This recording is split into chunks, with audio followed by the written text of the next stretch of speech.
Kontribusi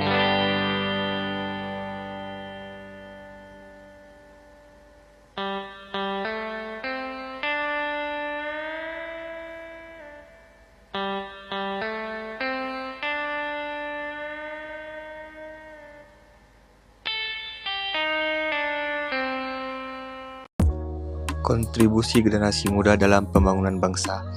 Halo semuanya, Assalamualaikum warahmatullahi wabarakatuh. Perkenalkan, nama saya Teguh Raffi Farisi dan Gilang Akbar Hadi Kosyah, dan yang terakhir Alif Auza.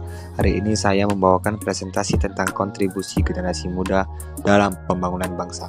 Topik ini sangat penting bagi kita, apalagi kita sebagai mahasiswa adalah bagian dari generasi muda yang menentukan arah masa depan bangsa ini. Latar belakang fondasi pembangunan. Kalau kita bicara soal pembangunan bangsa, seringkali yang terlintas di pikiran kita adalah pembangunan ekonomi dan infrastruktur. Tapi sebenarnya pembangunan itu jauh lebih luas. Pertama, pembangunan bangsa juga melibatkan aspek sosial dan budaya. Artinya, kita nggak cuman butuh jalan tol atau gedung-gedung tinggi, tapi juga butuh masyarakat yang rukun, toleran, dan punya kesadaran kebangsaan. Nilai-nilai sosial dan budaya inilah yang jadi fondasi untuk pembangunan jangka panjang. Kedua, generasi muda punya peran penting dalam proses ini. Kita adalah penerus bangsa dan tanggung jawabnya bukan sekedar lulus kuliah dan kerja, tapi juga berkontribusi lewat tindakan nyata. Misalnya ikut kegiatan sosial, bersuara untuk keadilan, atau sekedar menyebarkan hal-hal positif di sekitar kita.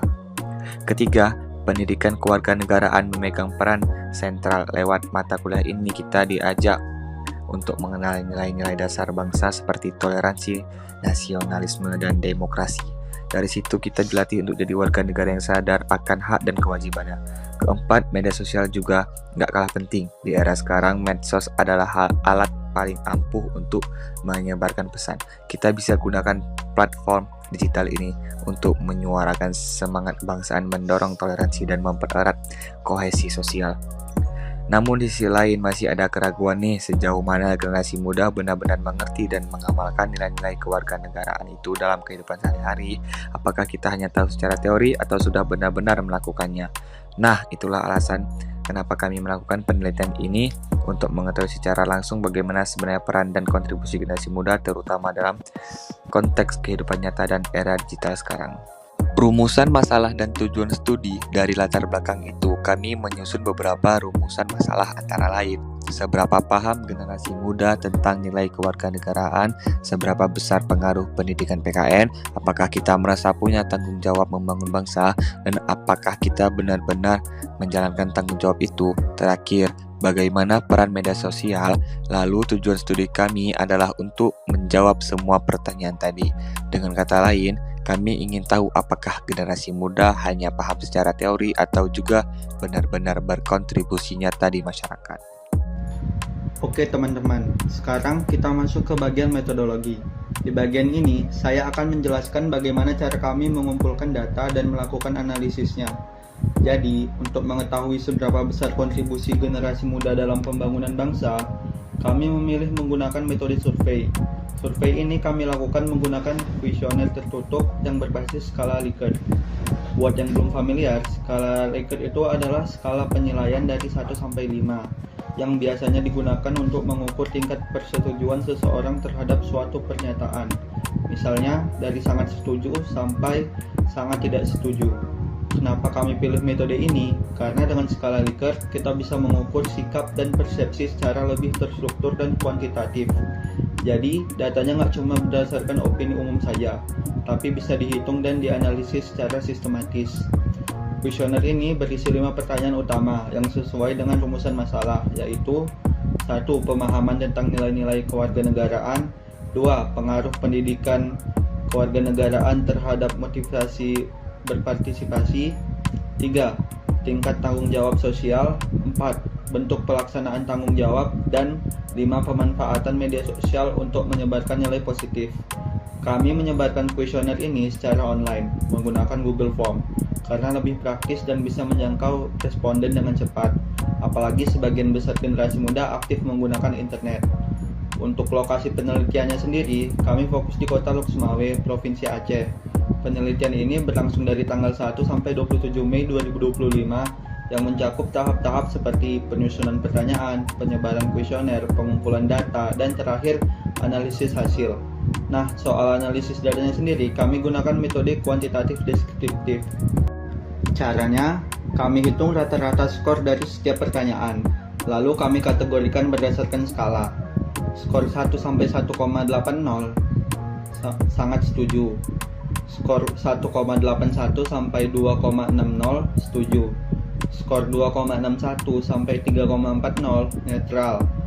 Skor 3,41 sampai 4,20 tidak setuju, dan skor 4,21 sampai 5,0 sangat tidak setuju.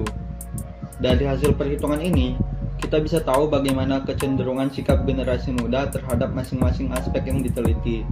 Melalui metode ini, kami berharap bisa mendapatkan gambaran yang lebih objektif dan menyeluruh tentang peran serta generasi muda, bukan hanya dari opini pribadi kami, tapi benar-benar berdasarkan data.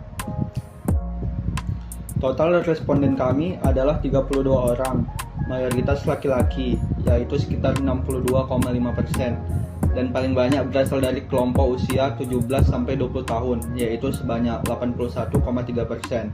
Ini artinya, sebagian besar responden kami adalah mahasiswa yang masih dalam tahap awal sampai pertengahan kuliah. Jadi mereka masih cukup aktif dan produktif baik secara akademik maupun sosial. Nah teman-teman, sekarang kita masuk ke bagian inti dari penelitian ini, yaitu hasil dari kuesioner yang sudah disebarkan. Di sini, kami menganalisis 5 butir pertanyaan utama yang menggambarkan bagaimana generasi muda memahami, merespons, dan melaksanakan nilai-nilai kewarganegaraan dalam kehidupan nyata. Masing-masing pertanyaan ini dinilai menggunakan skor rata-rata dari skala Likert dan hasilnya bisa kita lihat di tabel. Pertama, tentang pemahaman nilai kewarganegaraan, misalnya nilai toleransi, nasionalisme, dan demokrasi. Skor rata-ratanya adalah 1,68 yang termasuk dalam kategori sangat setuju. Ini artinya mayoritas responden memang punya pemahaman yang cukup baik dan menyadari pentingnya nilai-nilai kebangsaan. Mereka tahu bahwa untuk membangun bangsa, kita harus menghargai perbedaan, cinta tanah air, dan mendukung sistem demokrasi. Kedua, kita lihat pada pengaruh pendidikan kewarganegaraan. Skornya adalah 1,81, masuk kategori setuju. Ini menunjukkan bahwa pelajaran pendidikan kewarganegaraan yang kita dapatkan selama sekolah dan kuliah memang punya pengaruh positif. Pendidikan ini membantu kita memahami peran kita sebagai warga negara, bukan hanya secara teori, tapi juga dalam kehidupan sosial. Misalnya ikut organisasi, kegiatan kampus, atau bahkan berdiskusi soal isu-isu bangsa. Ketiga, mengenai tingkat rasa tanggung jawab generasi muda dalam berkontribusi pada pembangunan bangsa. Skor di sini adalah 1,84, juga termasuk kategori setuju. Artinya, sebagian besar responden merasa punya tanggung jawab sebagai bagian dari warga negara. Mereka sadar bahwa sebagai penerus bangsa, mereka punya peran untuk menjaga persatuan, terlibat dalam pembangunan sosial, dan berkontribusi sesuai kapasitasnya. Kalau kita analisis, ada beberapa poin penting. Yang pertama, pendidikan kewarganegaraan terbukti punya peran penting. Ini sesuai dengan teori pendidikan kewarganegaraan yang menekankan kewarganegaraan aktif. Yang kedua, dari teori identitas nasional, terlihat bahwa kita sudah punya pemahaman yang cukup kuat soal nilai-nilai khas bangsa Indonesia. Yang ketiga, soal media sosial. Di sini kita masih perlu perbaikan. Skornya netral ke arah positif, tapi belum maksimal. Padahal kalau kita lihat dari teori kewarganegaraan digital, medsos bisa jadi ruang besar untuk menyebarkan nilai-nilai kebangsaan. Yang terakhir, ada satu temuan penting yaitu kesenjangan antara sikap dan tindakan. Ini menandakan bahwa banyak dari kita yang tahu pentingnya berkontribusi tapi belum sepenuhnya terlibat dalam aksi nyata. Alasannya bisa beragam, mulai dari kurangnya kesempatan, belum tahu harus mulai dari mana, sampai kurangnya motivasi. Nah, disinilah pentingnya adanya program-program sosial yang bisa menjadi jembatan antara kesadaran dan tindakan nyata. Misalnya lewat komunitas, kegiatan sosial, atau bahkan program kampus yang mendorong partisipasi mahasiswa dalam pembangunan. Kesimpulannya, generasi muda punya pemahaman yang baik soal kewarganegaraan. Pelajaran pendidikan kewarganegaraan sangat membantu dalam membentuk karakter sebagai warga negara. Kesadaran kita terhadap tanggung jawab sosial juga tinggi, tapi pelaksanaannya masih belum maksimal. Media sosial juga belum sepenuhnya dimanfaatkan untuk menyebarkan nilai-nilai positif bangsa. Jadi, Walaupun kita punya potensi besar, masih ada ruang yang bisa kita isi lewat tindakan nyata. Ada beberapa saran dari hasil penelitian ini. Yang pertama, untuk institusi pendidikan, coba perkuat lagi pelajaran pendidikan kewarganegaraan biar lebih aplikatif. Jangan cuma teori, tapi juga ada proyek, debat, ataupun kegiatan sosial. Yang kedua, pemerintah perlu bikin program keterlibatan pemuda baik secara online maupun offline. Yang ketiga, komunitas dan organisasi bisa jadi wadah yang baik untuk melatih generasi muda agar aktif dalam kegiatan masyarakat. Dan keempat, untuk kita semua, generasi muda, ayo kita mulai menerapkan nilai-nilai kebangsaan itu dalam kehidupan sehari-hari. Dan juga gunakan media sosial dengan bijak untuk menyebarkan pesan positif. Itu tadi presentasi kami mengenai kontribusi generasi muda dalam pembangunan bangsa. Semoga bisa jadi bahan refleksi bagi kita semua, bahwa membangun bangsa itu bukan cuma tugas pemerintah, tapi juga tugas kita sebagai warga negara. Terima kasih atas perhatian teman-teman semua, dan mohon maaf kalau ada kekurangan. Wassalamualaikum warahmatullahi wabarakatuh.